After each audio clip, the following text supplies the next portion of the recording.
thought we was walking into an apartment complex. Oh, no, like meaning somebody's house. Didn't I tell you that? I said, we going to somebody's apartment? Nah. We exclusive. I didn't know. You know what I'm saying? That's what I'm saying. It's like a hidden gem. Because I really didn't know. But this makes it. Thank it will you. make. Thank See, you. yeah, you're welcome. Solomon, get out of here. What's up?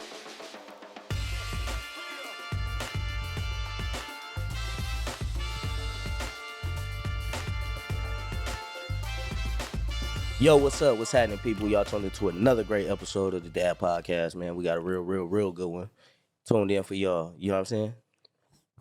What's up? Like, subscribe, comment, man, and follow us at the D.A.D podcast on all platforms. Y'all keep tuning in, man. Hey, we see y'all watching. We see everything. The subscribers going up. We appreciate y'all once again. And YouTube, stop playing on our upload, man. Man, how long it take that? Yeah, that was almost like a 48-hour upload. Yeah. How long it usually take? It usually only take 20 minutes. Yeah, see, they playing with us, you know.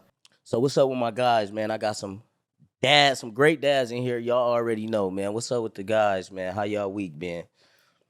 My week been cool. Y'all been everything been straight? Cool, yeah. Okay.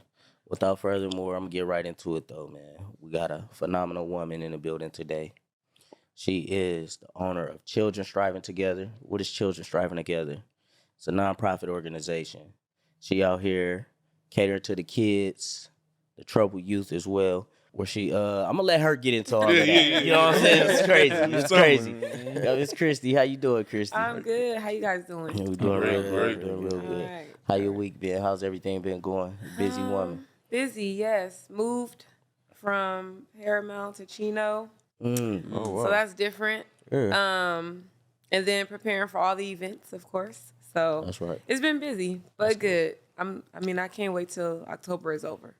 Because then I can just relax into the new year. That's so, cool. That's cool. Is October, like around this year, your busiest time of the year? Yes, because it's always my gala. It's like one of the biggest events of the year. So yeah, it's the busiest time because it's that, and then you getting ready for the holidays, and then my birthday's in September. So everything comes together. Okay, that's what's up. That's what's up. So tell us a little bit about Children Striving Together, how you got into it, and everything like that. Okay, so Children Striving Together. I'm from Compton. I always got to put that out there. Say that. Yeah, come on now. People trying to play on our city. Right. So, so I Boo sound started. on there. Cop the love. So born and raised in Compton, raised by my grandparents. The story that a lot of people have: mom on drugs, don't know dad, all that kind of stuff. She's not on drugs any longer, but that was my story for like 25 years. So I went to school, went to King Drew, then I went to Cal State Long Beach. I went to school for social work, and I guess I used to volunteer often, like Big Brother, Big Sister, Boys and Girls Club, all these different places. But then I'm like, dang, like we don't have nothing in the city like really that I noticed that was like youth empowerment, doing things for the kids. And I'm not talking about the kids that just are underprivileged, because a lot of times it's like, oh, the underprivileged or the at risk. And it's like, nah, don't put a label on it. Say so I that. changed There's no it. programs for none of them. Yeah, I changed it. I don't even say at risk anymore. I say at promise youth, because at risk gives a negative connotation to children. that's So true. you thinking bad kids, they gang banging, they in the streets, they just doing whatever. So anywho, I was like, man, I want to do something that is for the youth, but my way. I don't want to do it like the typical Boys and Girls Club and things of that nature. So I put together a team, a board. That was March of 2013. And ever since, we have been doing different things. So we do our annual events like back to school giveaways, toy giveaways, things of that nature. We do our fundraising event, which is our gala. It's the only thing that we do where we charge a fee for. Everything is free for the most part. We are now noticing that you got to put something on something because it's just very hard to maintain it if you're not getting all the funding. And a lot of people think when they start nonprofits, you just going to get money because it's a nonprofit. And it just doesn't work like that. Yeah. But also funders don't want to give funding to you if you can't show that you can sustain without them. So you have to be able to show, like, if I don't give you this money, can you keep the nonprofit afloat? Right. So anywho, started that and recently kind of ventured out into mentorship. That happened during the pandemic. So I was like, we can't do anything. Like, we can't do nothing. Right. We do things in person. So we kind of changed it. We've been trying to do the mentorship for the longest. So instead of doing the, like, you get a young man that you want to mentor, I get a young lady that I want to mentor, we made it a cohort where it's like an 8-week mentorship program with 20 kids. High schoolers got their own group, middle school their own group, junior high their own group, and they do 6 facilitated workshops. They do a team building field trip and an overnight retreat, which is what they love so much, especially the high schoolers. Yeah, But get away from their parents. exactly. And all that for a minute. But it was good because it started allowing the kids to have, when during pandemic for the 2 years they didn't have like that social encounters and stuff like that. If you didn't have siblings, you didn't have that no more because you wasn't going to school. Now you socially awkward. So it kind of broke that. So basically, long story short, nonprofit has been here for 9 years. It's not going anywhere. I want to give up almost every week because it's just hard. But then you get like a text message from a kid or a parent or something. It's like, okay, that's the reminder to keep doing it. So the hopes is, for CST to have our own building, our own space. That's the hardest thing because now when I first started, it wasn't as many nonprofits. Now it's like 1 million of them and they all want space. Right. So, just got to keep going, keep thinking positive and trying to remember that this is for the kids and what impact are we actually making. It's more than just giving away a backpack or a toy. You have to be making an impact. You have to show outcome measures because if you don't, then you're not really doing much. Right. So, yeah, that's the nonprofit. Yeah, my question to you is, with you having a team and building that team, how do you sustain that and like the training that you might give? Is it something that you look for in certain members? Yeah, so I do this thing, like I have a board matrix and it has different qualities and leadership skills that I would want a board member to have. So I go through that and see what they have and what they don't have. Now, in the beginning, the reason why I probably went through so many board members is because I am that person that's like, oh, you can't do something? No worries. It's okay. I'll do it. And then I don't really hold them accountable. And then I'm the one suffering or the nonprofit is suffering because of that. So now it's like, this is what you have to do. This is what needs to take place. Can you do it? If you cannot, then it's okay. You can just volunteer. Because most people think as board members, you can get paid. You're going to get money out of it. No, you cannot. You don't get paid as a board member. So these people that sit on this board and make all these decisions and bring in this money, they don't get paid for that. It's like volunteer work, but you are at the top of the team. So I do coaching and training myself. I give it, but I also do it. So like I'm in a nonprofit cohort right now. It's 10 weeks. It's 10 months long. I've been in it since January. And every month on Tuesdays, we go to Long Beach City. They're all day from 9 to 4. And I just get training on the nonprofit sector because I don't know everything. Yeah, so I have to continue that. Right. And so then when I get certain things, now I am creating something that's a little different, which is a type of training program for people who want to be in the nonprofit sector. And I feel like that's what we have that's missing.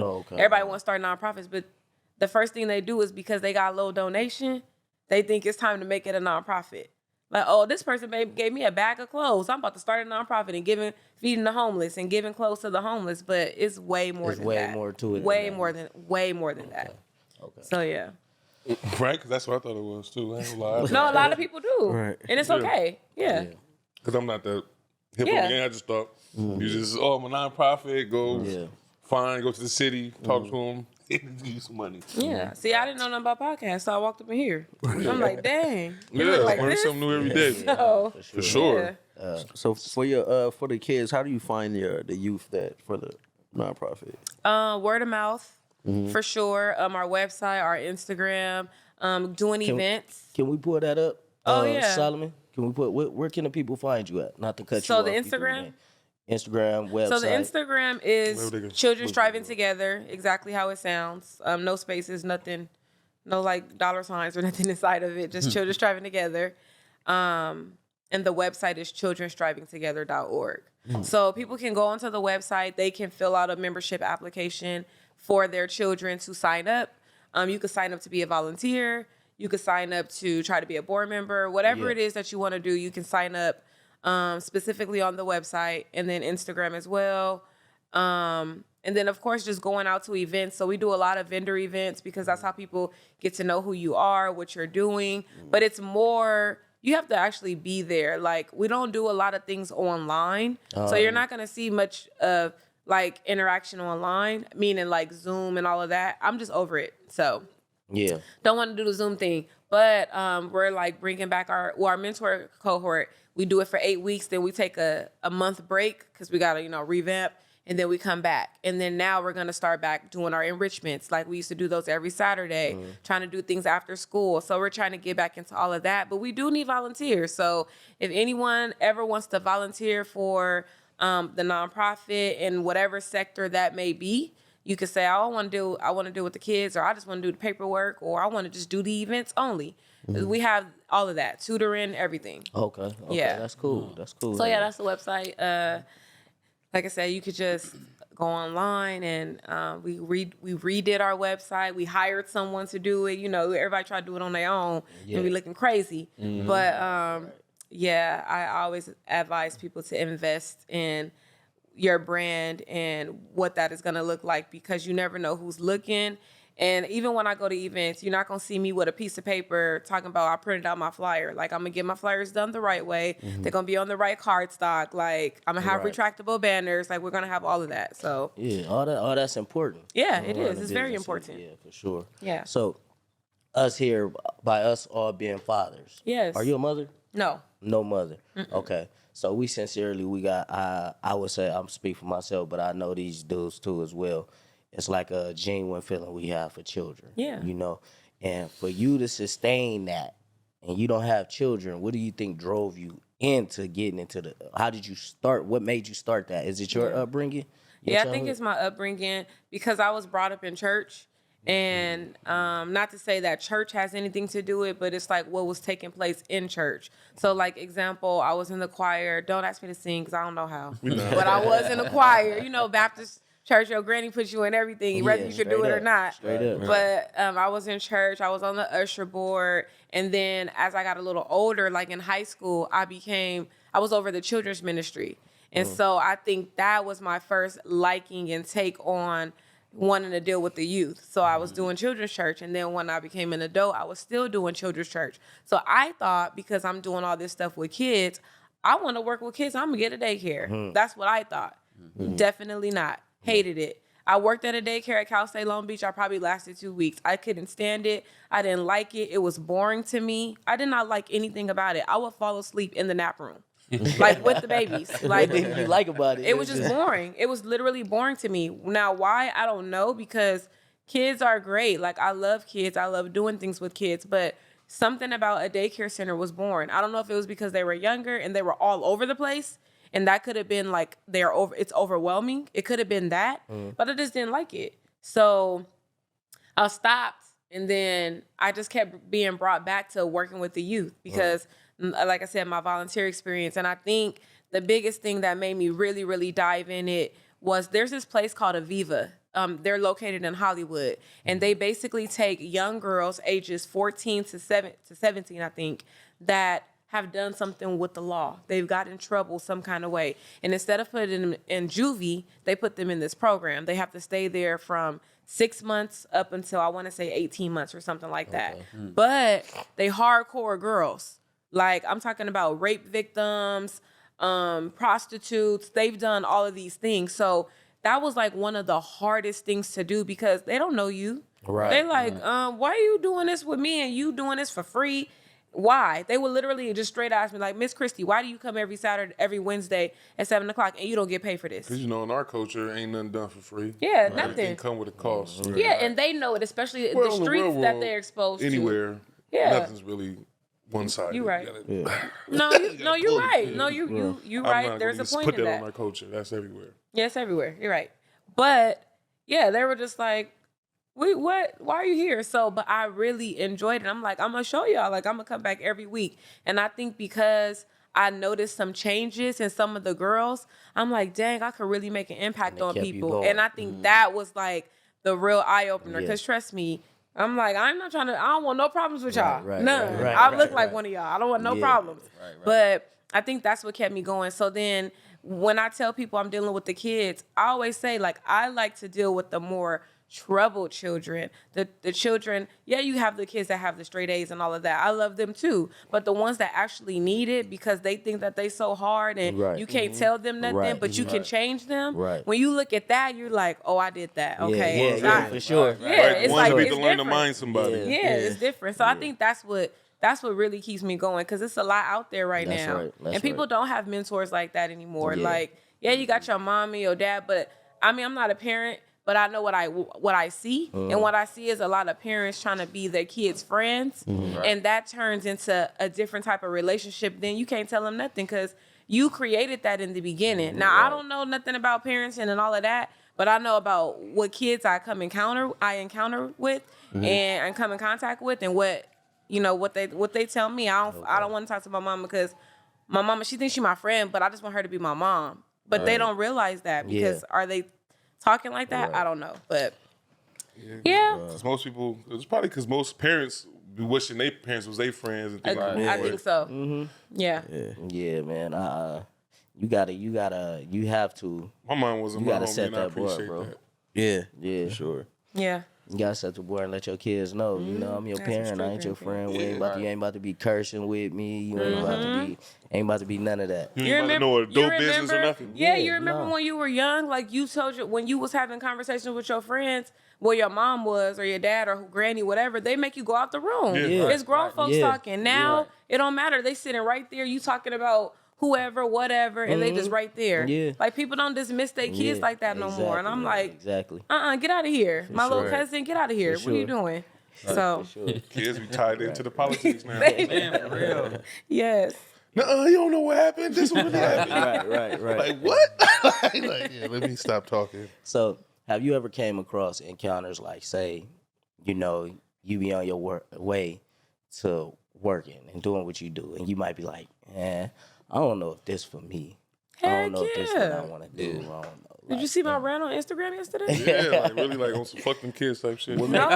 make you keep going though? Like, what give you that? I think I kind of sit in it for a second because I mean that happens often. Yeah. Especially like example, we were supposed to get a $10,000 donation. This was in July, and we were supposed to get a $10,000 donation. We knew it was coming, and somebody just wanted to donate $10,000. Great. This is going to help us with our mentor program that started in July, and it's going to help pay for this gala that's coming up in October. So that was the money we were supposed to get. So I proactively, which I probably shouldn't have, but I was like, we starting the program. The check about to come. They said they mailing it. We about to start. Every week I would call. I would check on this check. The check was coming. It was being mailed, or they were going to mail it. Come to find out, August is now here. We had these kids field trip in there planned. I had to move it. Now I made it happen. Don't get me wrong, because I figured it out. But when that money didn't come, and the explanation that they gave us was, "Oh, we are withdrawing the donation. Maybe next time." When we've been on the phone with you guys for over a month, and you guys have told us that this check is sitting on the desk, you're waiting for the manager to sign it. So that means y'all wrote it out, y'all typed it out, and everything. It's supposed to be coming to us. That made me be like, forget this. I'm not doing this no more because y'all got me stressed out. I got 3 more gray hairs.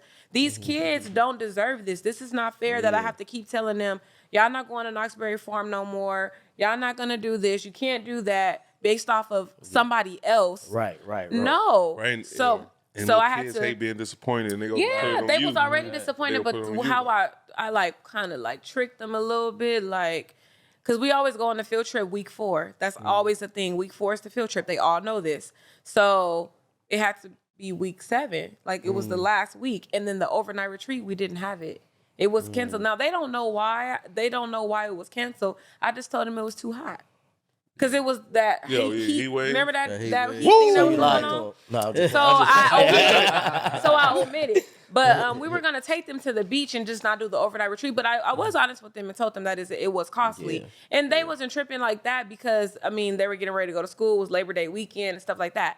But what I'm saying is that alone made me be like no, because it's like that's frustrating on my part because I'm still trying to figure out where can I get more donations, how can I make this happen. Parents is trying to step in and help and all of that, and it's like things like that, which is why now, I mean, I do know better, which is you just can't do anything until the money is there. Like, you can't be like, well, I know this is going to be coming this month and that's going to come, so I'm going to be able to do this. We do that in life right now. Like, I know I'm going to get this check on this day, so I know I could pay that, so I'm going to say yes to that. But anything could happen. Right. Yeah. So those types of things make me not want to do it. But then here you go with a picture, or look at what Jacob did today. He was playing football and he about to be playing at the Turkey Bowl on the 6th, or look at this or look at that. So that means that we have a village of people that are in our corner that don't want us to stop. Because when I did that whole rant on social media yesterday, because I was like, ugh. Over it. I promise you, probably like 25 people responded to it and was like, no, like, don't even think like that. Yeah. So those are always my confirmation. I feel like God always talks to us through people. And those are like my confirmations. Like, it doesn't matter how hard it may get, because I see people that started a nonprofit, been in the game 2 years, they already done got $100,000. And I'm sitting up here like, what? Because when COVID happened and all the pandemic relief money was coming out, I was trying to figure out why everybody was getting 80, 70, 50, 20, and I barely got $1,000. And we've been around for so long, and it's been people didn't even have real businesses. That's a whole nother thing. But people didn't even have real businesses, and they got that. Y'all better not be one of them people. I know. Nah, but I've been in business for almost 5 years. With me. Yeah,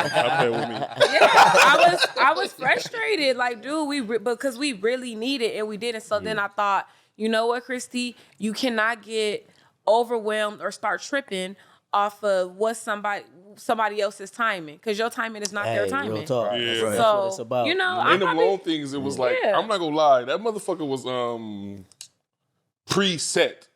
So if you didn't have the right answers for their thing, you wasn't it was like the yeah, system. it was a system. So once My people answer figured was it out, right. No, but you're right. No, you're it right. wouldn't matter how you did everything right. It was literally like this number, that number, this number to get that number. I'm gonna be a billionaire, so it doesn't matter. I see it. I already see you. You in it- here with us. it's We in my- Billies. it's We in Billy my, boys. We Billy boys. So It's in my bio. It's in my bio. It's saying right Say there. that, say Somebody even messaged me like, "Are you really a billionaire?" I was like, "Yep." Yep, you gotta be. Manifest So that. Sure. I'm not tripping, but hurry up. Shoot, okay? It's coming in small increments. Yeah, man, little pieces, real little. Gotta hold it though, because it's gonna add up to $1 billion. Trust me. Right. So when you had those obstacles in your way, right, Mm-hmm. and you maneuver around them, and you keep things going, how empowered do you feel though? Like, I could keep this shit going without all of the, you know what I'm saying? Do you understand what I'm saying? Without all the what? Without all of the Just talk. assistance. Say what you about to say. Without Yeah. all of that. Say what you trying to say, Oh. daddy boy. No, I do. And you keep things No, I going. do feel. How empowered do you feel? I feel very empowered, because I do think about. For one, I think about my longevity. I just think about 9 years self-funded. Now, that's not something that you want to be, but that's just what it is right now. Yeah. So 9 years self-funded. We still make everything happen every single year. Nothing has gone off, or nothing has, like, a event probably has been canceled, but it's been canceled due to COVID. It's never been canceled because it just didn't work out. So because of that, I feel really, really good, because I'm like, dang, even through this, even though I was crying and I was upset and I was probably cussing people out on the low in my head, not because I'm not confrontational at all, but I was doing all of these things, I'm still here, or people still are saying all these positive things, or they don't even see what I really go through. They don't even know. Most people, you can't tell what they go through, but some people you can. You can see it. Like, you can see it. Yeah, you So can I tell like think, whooping some people. yeah. So I feel very empowered at the end of the day, because I'm able to give a story. I'm able to talk about what I've gone through, but I could talk about the negative and the positive. I don't dwell on the negative, but I feel like you have to talk about the negative, because people be sitting up here thinking everything is peaches and cream and things is just gonna happen, and that's just not reality. Right. It's like watching reality TV but not telling the truth. I'm gonna say all of it. I even have a video that we created for our nonprofit. It's like 10 minutes long, but I was around the Clear people, and they was watching. He looking like, huh? You was around the who people? The Clear people. The clear. Oh, white people. The Clear people. Yeah. Clear people. I was around the Clear people, and they was watching this video, and they were like, you could see like the reactions, and it was because it was a part in the video where we were arguing as board members, but it was in the video. I purposely put it in there, and it was me. I was like really upset. I was crying. I was just mad. I was angry because someone just tried to. I was angry, and so she was like, I can't believe you put that in a video, like, because nonprofit, you smiling, kissing babies, giving, feeding the homeless. You don't. When do you see a negative something about a nonprofit video? When have you ever seen it? You don't. You don't ever see it. But I put it in my video, and I was like, no. You're going to start a nonprofit. You guys are going to run it. There is no way you guys are going to sit up here and act like y'all be sitting in these meetings all the time and everybody just smiling and cheesing. That's not what it is. Right. So then at the end, she was like, I just have to stop because I just want to thank you for putting that out there. People don't put this out there. At first, I was a little taken back. But as I continued to watch the video, I understood why. And I'm like, yeah, you have to put these things out there. People need to see the real. Right, I think people it's really different ideas, different emotions. Like, everybody not here like, hey. It's like your child. Yeah. And then people will open up more. Yeah. You know? Right. And they'll start saying, like the Me Too movement. One person start talking, everybody start talking. Yeah, for sure. I've been feeling this way, but exactly. You have to crack it off. So see, that's empowerment right there. For sure. Yeah, you juiced them up. That's what happened. Exactly. So yeah, that's what's up. So I do want to ask you: are you in a relationship? Yes. How does that tie into with your business as your partner? Do they automatically have to be like a partner in business, or like do your own thing type thing? How does that work? That's crazy. So I've been married twice. That's first. How long? How long? The first time, so I was with this individual for 9 years. Put the nigga name out there. What do you do? Nah, I ain't doing that part. I was with this individual for 9 years, but I was only married. We got married, and we were only married for like 7 months. That didn't work at all. No hard feelings or nothing. So that don't count though, right? It still count. It's still a marriage. I still have to say I got married because I actually said vows and I walked down the aisle and I had this wedding and it was. I'm saying like as far as like the system, because I was told like if you marry marry for less than a certain amount of time, you can get it annulled for sure. Okay. Yes, yeah, but did they just go downhill right after marriage or something like that? It just went downhill right after. Yeah, it just didn't work. I think maybe it was forced. Maybe we thought we've been together so long, might as well do it. And then you did it and it didn't work. Yeah. But that was that. And then I got married again in 2016. And I was with that person for 1 year. And then we got married and we was together for 3 years.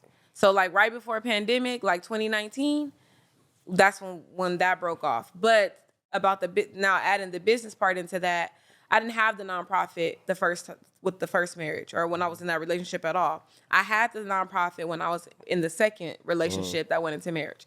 That was hard though, because at first I kind of was like, well, why wouldn't you want to help? It's my business. Like you should automatically want to do this and want to do that. So he was volunteering and like doing different things with the nonprofit with me. But then I noticed like he didn't really have the passion for that. So it was almost like, I'm just doing it because it's you and this is what you do, so I'm going to do it. But don't he got to get some kind of points for that, though? Well, no, he did get some points. I mean, that was cool. Yeah, he was helping. That was good. But then I looked at it in a different way, and I was like, no, I would never, going forward, I would never force anyone to be a part of something that I'm doing because it is my business. That would have to be their choice solely that they want to do this. And quite naturally, you're gonna automatically want to help just because it shows significant other. But like, you don't have to like be a part of the team. You could come to the events or help me load the truck up or whatever the case may be, but you don't have to do that. Now, where I went wrong, because I'm not gonna just be like, oh, it's this person's fault, and I'm gonna say my flaws too. And I think where I went wrong was sometimes I didn't know how to balance the two.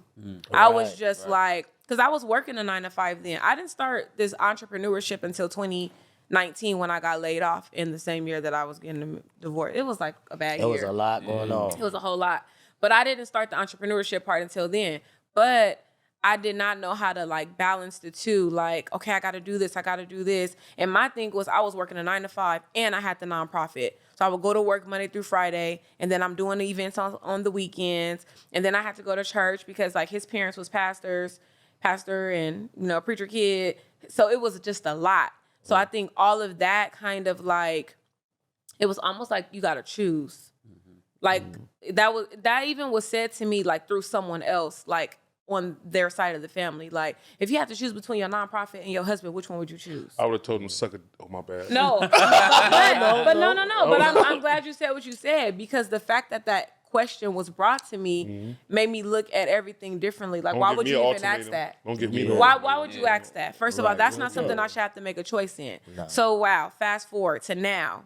So now this is a whole, like, I didn't date for 3 years and then started dating this year, or relationships, shall I say, this year, because dating. The dating is like, that's right. Because Drip's got you on a date right now. You exclusive, right? You an exclusive relationship. Yeah, there we go. Because people in their terminology and what they mean. Yeah, you gotta be nice with it now, because dating means, I'm dating. Yeah, I'm talking to people. Yeah, multiple people. But why is dating so bad?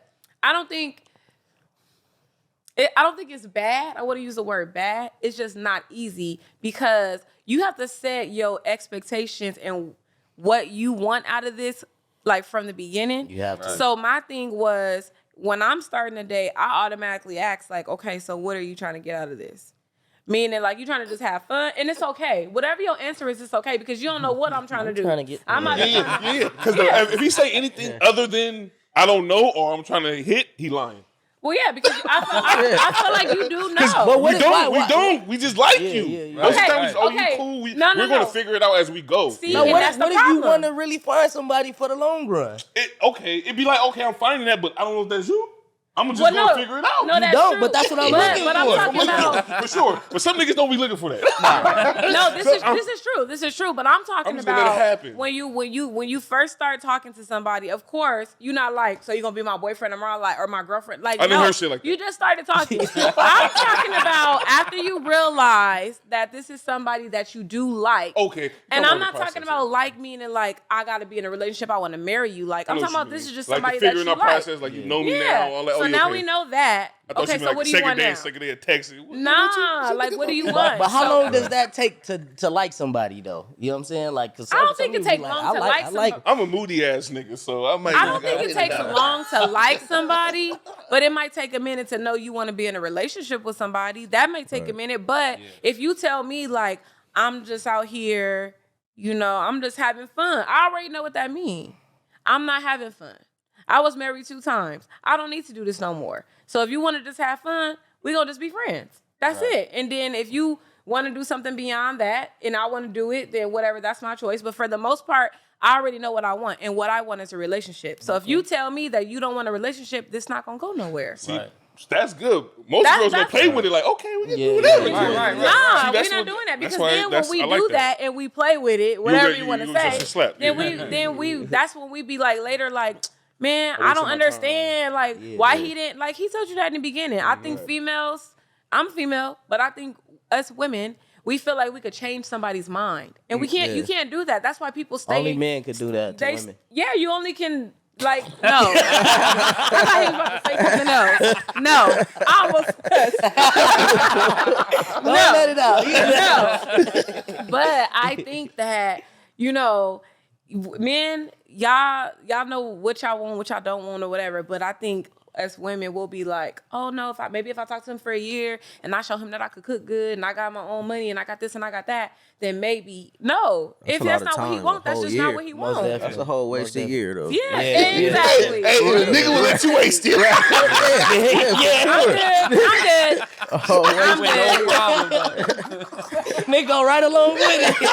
Y'all are a mess. Okay, a hot mess. No, for real. But no, for real. That's so now I think right now because even like the guy that I'm with, he was like, when you apologize like you sending a business email.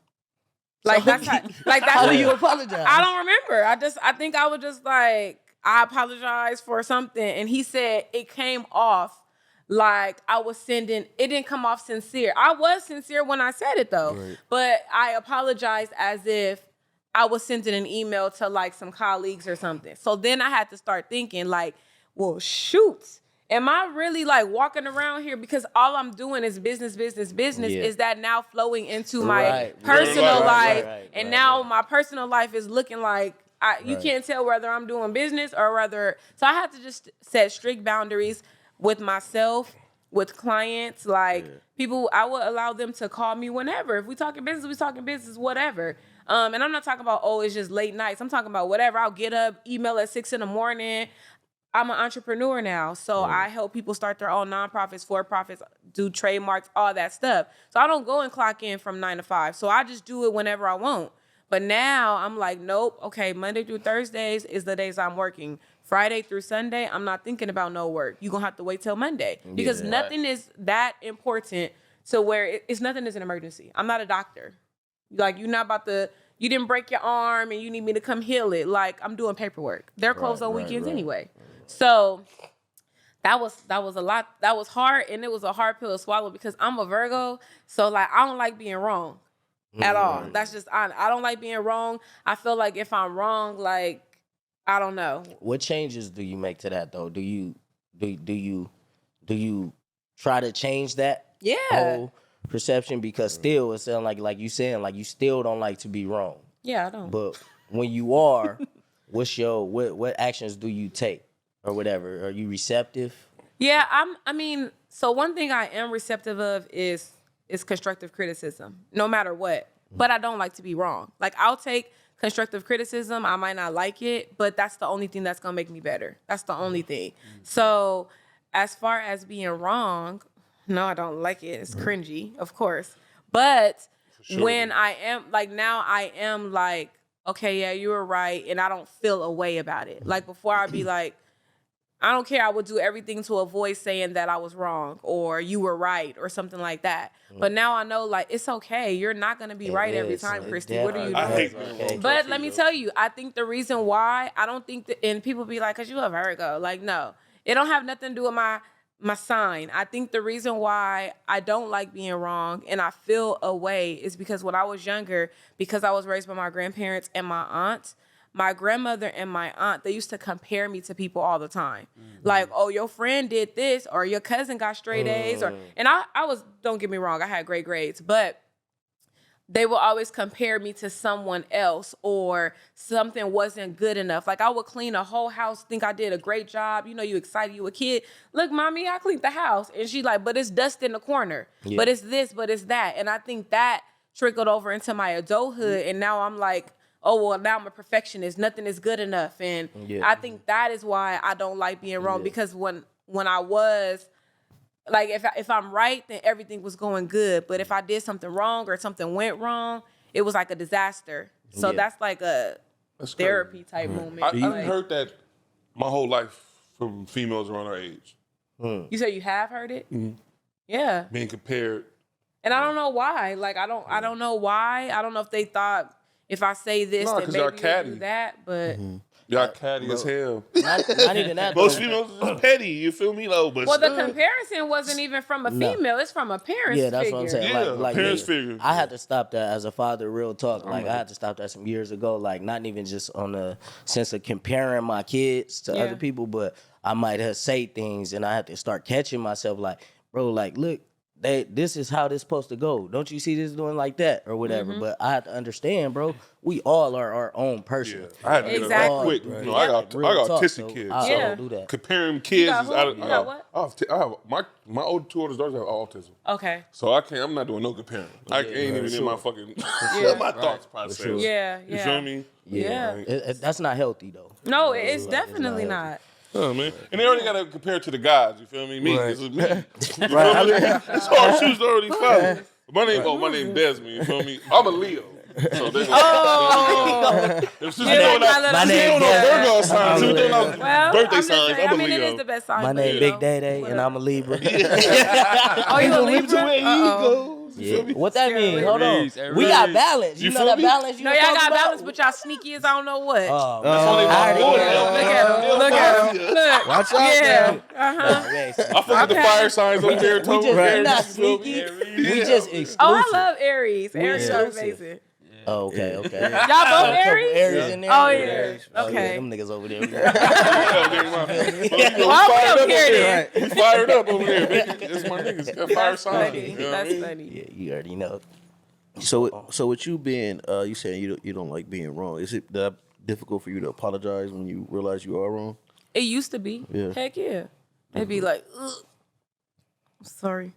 But now, no, because I understand the importance of just a simple apology. Right. I think another thing I used to do is over, like let's say if I tell you that I can't make it, like, oh, I'm not gonna be able to make it. Instead of just saying that and letting it be that, I'll be like, I can't make it because my dog got hit by a giving the car, and then I have to go whole- across the street, and then Yeah. I used to do Nice that. little And so excuse for 'em. yeah, and then when I went to I had a life coach because like I'm telling you, 2019 was like crazy for me. So she was like, stop doing that. She was like, real. all you have to do, if you can't do something, you can't. If you can, For you real. can. Right. You don't have to give all of that. Because real. sometimes that could come off as like you giving too much and you might be lying. Yeah. You might not be Yep. honest with what you're Yep. saying because you're just saying way too much. So I'd be like, oh, okay. So I started learning all of that. Like, it's okay. Like, you don't have to explain all the, and it'd be people I don't even know like that. And I'm giving them this whole story. Okay, if you're my close friend, then maybe I'll give you a little more detail, but I don't have to do that. But apologizing now, like, no, because I know, like,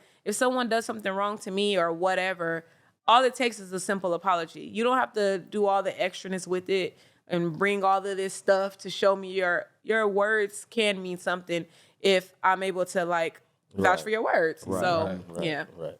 Most definitely. So dealing with children, you don't only have to deal with the children, you have to deal with their parents too. Yep, sure do. Talk Heard them about the worst that. one. Talk about that, because I'm asking because I give a little dialogue. Yeah. I was a coach at one point in time when my son was younger, and I know you can attest too. Joey is a coach as well. Okay. You're not only dealing with the kids, you got to deal with the turmoil of their parents, Yep. everything that come with that. Yep. And sometimes it can be overwhelming. Yeah. So talk to us a I little bit about think that. dealing with the parents, depending on the type of parents you're dealing with, it can be difficult. And the thing is, the parents have to be involved. I'm sorry. They have to be involved because you're telling me that you want me to make a change and you want to see your child doing X, Y, and Z, whatever that is. But you have no involvement with it. You are not doing X, Y, and Z. I don't live in your household. I see your child once a week, probably, unless they're in the after-school program. And even then, that's only for about, let's say, 2-3 hours max if you're in like an after-school program. So that means that whatever it is that we're doing here, once they go home and you start being on your stuff again, it goes out the window. Right. So what improvement are we really making if you're not involving yourself in making those steps too? That's just like therapy. Like my little cousin, his behavior is just, I don't know. I love him. He know it. I take him every chance I get. I pick my little cousin up and we do so many things. But his behavior is different now. He's getting older. And he's like 9 years old, so he's getting older, but he's around other kids and he's doing this, that, and the third. So we recommended, going to therapy, and he was going. But I told his parents and my aunt, I'm like, you guys have to go with him because it's not just him. He is not the only problem. There's other things that's going on in this household too. So if you saying that he always yelling when he speaks, what do y'all do? Yep. If y'all yelling too, that he's just reciprocating that in his own child way. So you guys have to stop yelling. Or if you think that, all he do is be on the game. Well, how often are you on the game? How often are you sitting on your computer? Like kids look at all of that and they just reciprocate. They just do the same thing. Yeah. They just mimic what you're doing just in a kid way. But you don't see it that way because you're like, well, no, I'm just on the computer scrolling. It don't matter what you're doing because he could just be I'm on the grown. computer scrolling, you know? So I think that it's very difficult depending on the kind of parents that you're dealing with, but it also can be very rewarding when you have those parents that like they helping out. They're, how can I help? What can I volunteer to do? Can I give you donations? Like they actually see the work because they know what we're dealing with. They know, everybody know what kind of kid they got. And when you put them off on somebody, you know what that person is about to deal with too. Right. So, I've never had like bad encounters with any parents where it's like, well, my kid said, and why you da-da-da-da. I haven't had that, but I did have an incident with like kids that like kind of got into it and like I wasn't there to actually see what happened. So now they blaming each other, but the parent, they think, no, my kid wouldn't do that. Like my kid would never do that. And then I'm like, oh, okay, well now I don't know who. So I kind of did this thing this is one of our cohorts, like a little reverse psychology a little bit. So somebody wrote on the wall, they wrote some bad words on the wall. I'm like, who did it? And they're like, everybody's saying he or she, or everybody pointing at everybody. I said, okay, this is what I'm gonna do. I'm gonna go out this room and you guys are gonna have a meeting, and you're gonna figure out and let me know who did it. Like, I need to know who did it. So I walked out the room, waited like 3 minutes, went back in, because I was like, I think they said no snack or something like that. So I went back in, and I'm like, okay, who did it? They told me who did it. Who did it? I would have never in a million years thought it was this child, because the child that did it was quiet, never talked, just a perfect kid, literally. And it was that kid that wrote these bad words on the freaking wall. So I had to pull him to the side, and I'm like, what's going on? And he told me he like was hearing things in his head. He was saying things that like, I was like, whoa, this is beyond me. Yeah. So I had to talk to the parent after, and then let the parent know. I'm like, man, I don't even want to tell you this, but this is what happened. And then that's when the parents started saying that's why they put them in this program, because the kid is so sheltered, but so to themselves that they don't even know how to interact with other kids. So this is probably like a result of that. And I was like, well, damn. Yeah. So it's like, you know, things like that happen. So it's just like, it's not always easy, but it's not always as hard. It just, and it depends on like I said, the kind of parents you deal with. Right. So if I was dealing with all kids that maybe they put the kids in a program because all of them were really, really like bad, and just, that probably would be hard, because then I wonder what kind of parents they got. Yeah. Right. That's what Joe deal with, right? Yeah. Joe, yeah. Super average kids. Yeah. For real? Yeah, well, I was working with kids that was, that was on probation. It was See? jail, all that. And I would say that probably was the most rewarding job, though. That's what kept me going back every day. It wasn't even about the money, because we weren't getting paid a whole lot, but just seeing the growth and the progress that they was making, it made me want to go to work every day. And, and it didn't seem like work. Like, I was just really just chilling, talking to kids, and seeing where their mind was at, trying to give them life skills on how to, when they in certain situations, how to make probably the better decisions and think past the moment. That was pretty much it. Just think past the moment, because a lot of kids nowadays is like super impulsive, right? Yep. And even we was when we was younger, we weren't thinking about the next week. We was thinking about the moment, right? So that's how I feel. Like I don't know, man. This like just going back to like other things like gangbanging and stuff. It just frustrates me, because these little kids that are now doing it, because of course everybody lived in whatever hood they lived in. I live in suburbs. Anyway, so like, that's how he said it. I didn't believe it. How he said it. I lived in the suburbs. Like even living in Compton, or growing up in Compton, the kids that I grew up with, they was gangbanging and doing all of that, but it wasn't like on no like killer type stuff. I mean, that I knew about. It ain't extra out these little kids out there. Right. So now the kids that are so extra out, they worse than like the people that are like the big homies and stuff, and they have because I'm sorry, I apologize. I don't mean to cut you off, but that's because like you said, like you got a lot of parents that's making that shit cool, and they partying with their kids and doing all that. Then it was still structure. It was still like, you know what I'm saying, get your ass in the house. Yeah. You know what I'm saying, or what you doing over here? Like you ain't about to be shooting dice or whoop the whoop, or you have to literally. But they then, times like, 20 right now. They ruthless with this killing right now. And I always feel like it's the parent that wasn't really out there like that, because everybody I know that had the reputation that got kids now, most of the kids is nerds. Come on. Oh, you're saying they're you are right about that. Sure. You are so right about that, because now I'm starting to think about people I know, they kids. They don't want their kids to touch nerds nothing and like athletes. that. And athletes. Think about it. Perfect example. Yeah. The young boy who just killed P&B Rock. Yeah. Who he was with. That nigga daddy's a bitch. Yeah. I'm mad about that. I'm mad about that. Right. Yeah, but we don't know what he's been through. Well, his family tree is tricky, because you don't send no kid and go watch his life up like that. That's a whole. I know, man. It was no way around that. You took his life, y'all was gonna get caught. It's over. It was no way around that. Yeah. Right. You set your son 17. He's never coming home, bro. Never coming home. Never. He never got to be an adult. Never got on the streets. I hate seeing that. Yeah, me especially too. Our young dudes. Yeah. Yeah, that's why we really applaud what you're doing. Sure. Because it's deeper. No, than it just is. You. It's bigger than just you. And especially not to have kids and have attachment to kids is crazy. I know. And still want them one day. Yeah. Oh. You feel me? Near future. Because he was like, if you ain't out the game, don't get out the game.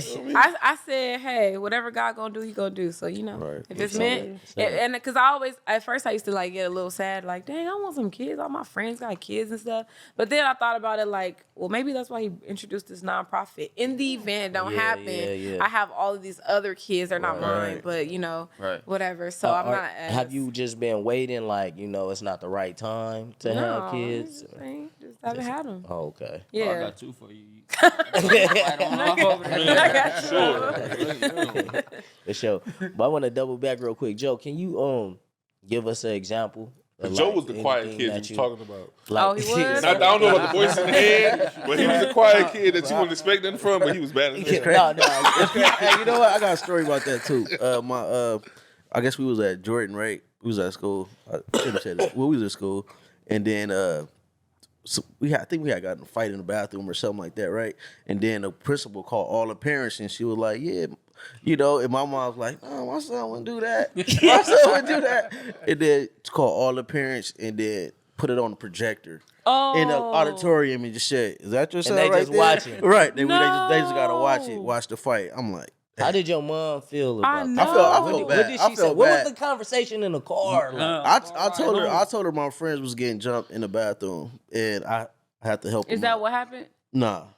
Did it look like? Did it look like? It looked like it happened. Oh, but- so they didn't get the beginning of the footage. Nah, they just got the fight. The footage is Yeah. ridiculous. I seen the footage. Right. Oh, shoot. She seen her son going to work. I know she like. Joe was getting Yeah, Joe was smacking on me. Joe was smacking on me. That's funny. Yeah, bro. But yeah. How That's like crazy. what would be your conversation? Put yourself in your mom's place and put Jacob in your position. What would be your conversation? I would just be like, man, you gotta. Damn, I don't know, bro. I don't know what I would said. I don't know what I said. Yeah, that's deep. Yeah. But, I'd be hurt though. My mom, she was hurt though. yeah. Because I was lying about it. Like, you know what I mean? I wasn't fighting, I wasn't. But it was. And she was big going to as bat that. for you. Yeah. My baby wasn't fighting. Right. He told me he Joe wasn't was fighting. the star. He would start running back and all Yeah. that, so it was more on his plate than all of ours. You feel me? More expectations on fighting him. too? No, I Nice was grades. not me. He said, no, not me. I don't know. You I don't sure? participate in stuff like that. No. I told you, I grew up on the good side of the tracks. Where is that at? Where is that at? What? Oh, I'm Bixby Nose. You feel me right there? Oh, okay. I used to live in Bisbee North. Okay. But I always tell my kids, like, even if you're in a situation you feel like you can't get out of or whatever, let me know. Let me know the truth. Let me know what's real, so I can know how to approach shit. Cause we ain't gonna never go against you. Yeah. Ain't gonna never be none of that. Right. You know what I'm saying? But let me know the truth. Let me know what's going on, man. Cause You don't let me find out from somebody else. Exactly. Yeah. Exactly. That's one thing a lot of us can't, because, it's going to be a point where our kid probably won't talk to us. Right. That's all I want. I just want to be in communication still. I just want to know the truth, like you said. And I don't want to, because I don't want them to tell me and have to be all in shell shock. But how do you talk to your kids so that they don't feel like they have to lie to you?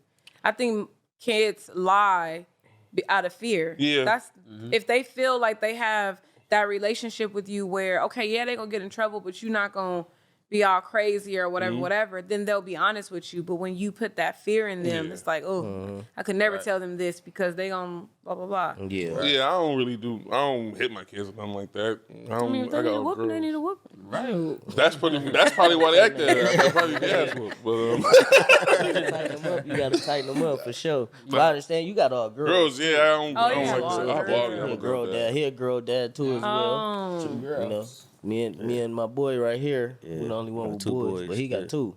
2 boys. Yeah, so that's all good. Yeah, man. I rough mines up if I have to, my son for sure. But at the same time, it's our relationship. It's more like a bond. You know what I'm Yeah. saying? So I know it's your cool. son. He's cool. How is he? He cool. He was in the program. Yeah, I taught him is he that. cool In the at the midst of the program? program. Yeah, you gonna say that? 'Cause Nah, he was. He was quiet. He was really Just chill. quiet. Yeah. It be them quiet ones that scare. Yeah, you right about that. Well, I don't know about the scary part. I just know he was quiet. That's cool. You gotta watch them D.A.D. I heard about. No, but can you let the people know where to find you once again? Oh, also I want to talk about the gala. Oh, Oh, yeah. yeah. Want to talk about let's talk Yes. about that. October 22nd, the biggest event of the year. Yeah, so our gala, it's our 6th annual. It's black tie masquerade. So black tie just means formal. I have to say that because some people be like, I gotta wear black. Like, no, it just means formal. It's masquerade theme because we do it in October, and instead of having a Halloween party, we just do the masquerade, like Mardi Gras type mask. And it's our only fundraiser that we do. This year it's going to be at the Renaissance Hotel in downtown Long Beach. It's the event that we put on so that we can raise some funding for the year because we don't want to just rely on grants and if somebody wants to send us a $10,000 check or not. We want to be able to still do and fulfill all the things that we need for the kids. We really want to get an investment of vans, at least 2, because that's like one of the biggest things is transportation. Kids want to come, but they don't have a ride. Or we want to go on a field trip, but just to get a charter bus, you know how much that costs. And imagine if we wanted to do something on the weekly where we take the kids different places. Not always has to be something that costs money. It could be free. Right. But transportation is a thing. So anywho, that night consists of, we do like a program. So we have keynote speaker, someone performing. We have a host. We do a best dress thing. So we like make it fun, do the best dress thing. People really dress because of that. They be like, oh, I want to get the best dress award. And then this year we're going to give some awards out to some mentees that were in the mentor program that we really saw that were doing really, really well. We're going to give some awards out to some parents that actually like put in the work because again, like you said, you always need that parent that's involved. And I think when people see that, it makes them want to do more. Like, oh, well, shoot, next year I want to be able to get it because this person you don't know if money is attached to it or not. You don't know what's going to happen. But we do that. And then, of course, it's, dance the rest of the night, dance. I like to dance and stuff. So, like, I try to keep the program to the program so we can have fun. That's dance fever right there. Yeah, well, I mean, I'm not a dancer. So don't get me wrong. Break dance. Yeah. His feet sweet, boy. Yeah, Go so crazy. we'll have a hosted bar, not an open bar. Okay. Hosted bar, but our VIP guests, they will have drink tickets because they're our VIP guests. And yeah, it's a really good event. We always put out there that we want to raise at least $100,000. We have not raised that yet, but we did receive a nice grant this year. At the beginning of the year, we received a $40,000 grant from Nike. Oh, wow. So shout out to Nike. Shout out to Phil. And that actually, I'm sorry. Talk to us about the grants. Okay. How do that work? Like getting the grants? Getting the grants. So for one, you have to be grant ready. I say that all the time. I had a meeting yesterday with a client and her board, and she was just like, so when we start getting the grants? And I said, you're not ready. And she was like, I was like, not like that. She was like, no, I respect the honesty because there's things that you have to have. Besides your paperwork and all of that, you have to have a budget that makes sense. Now, some people just be writing stuff on a budget just because, Vance, 30,000.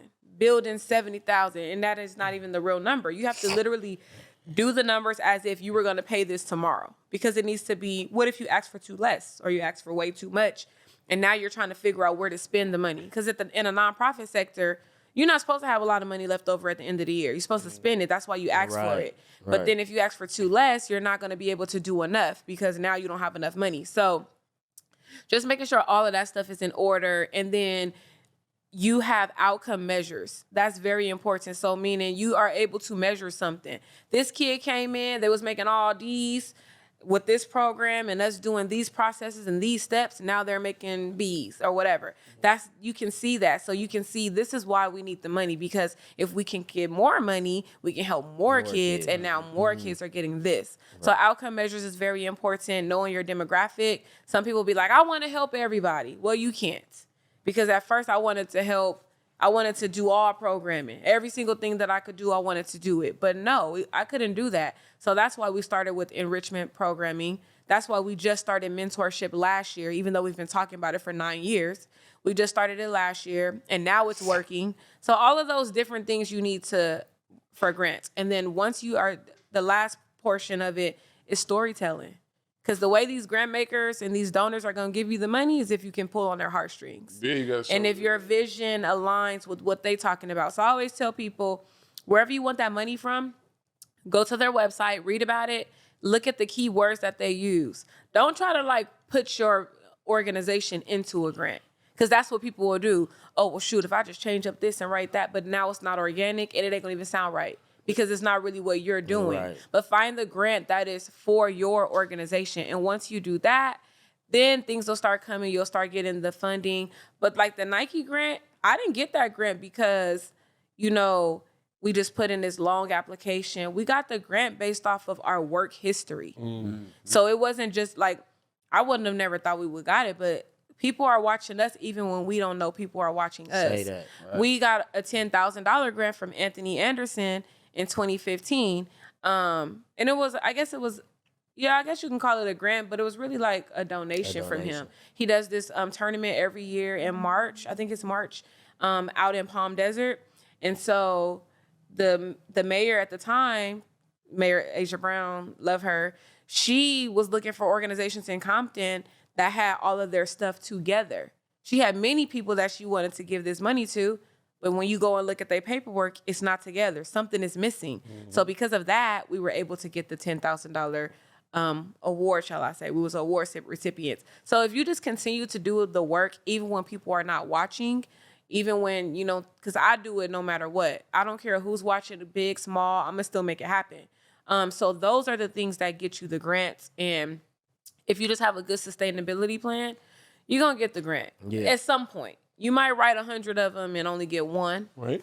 But, and a lot of people, like, even for me, when people hire me to do grant writing, they kind of like, oh, well, can I just pay at the end when we get awarded? No. Hell no. Because I have to do the work. Services. I have to do the work. So they're like, well, I don't know. How do you know that I'm going to get? I don't.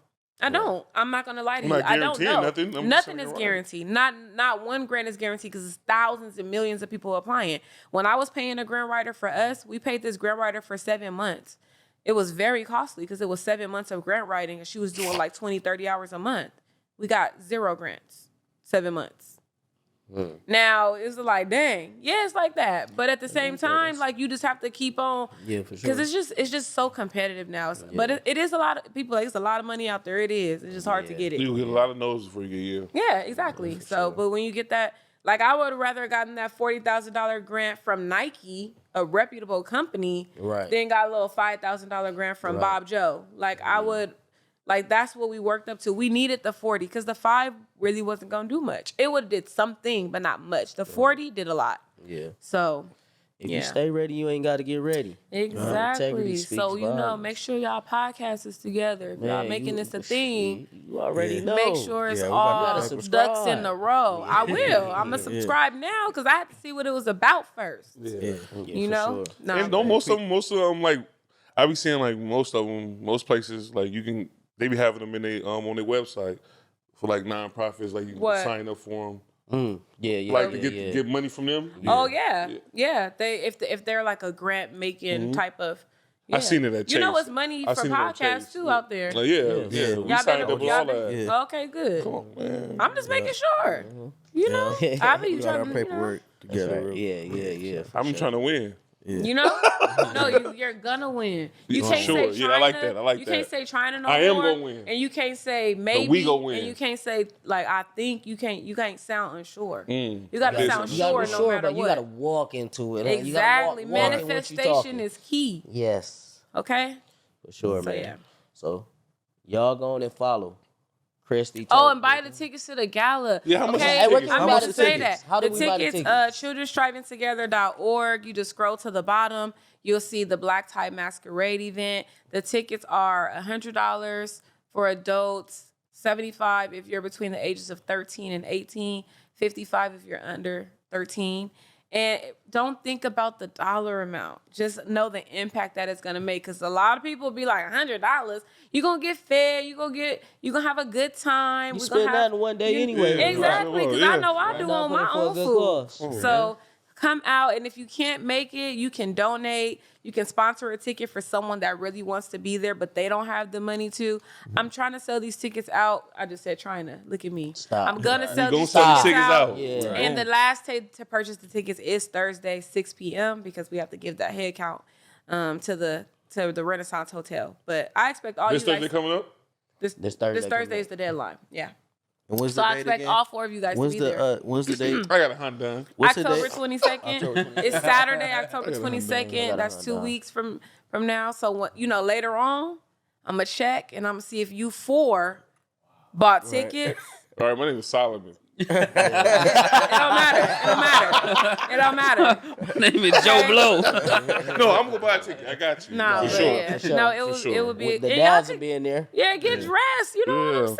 What you said? You Why think we not? don't get dressed? You think I'm we not don't saying cook? y'all Nice. don't. I don't know. Y'all probably do. Shoot. It's $100 shirt I got on. Just to be regular. What are you talking about? But yeah, no, this is, I like what you guys are doing. It's always good to see things like this and just positive outlets. I know you guys have so many different type of people that come on, but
it's really good and it's very professional.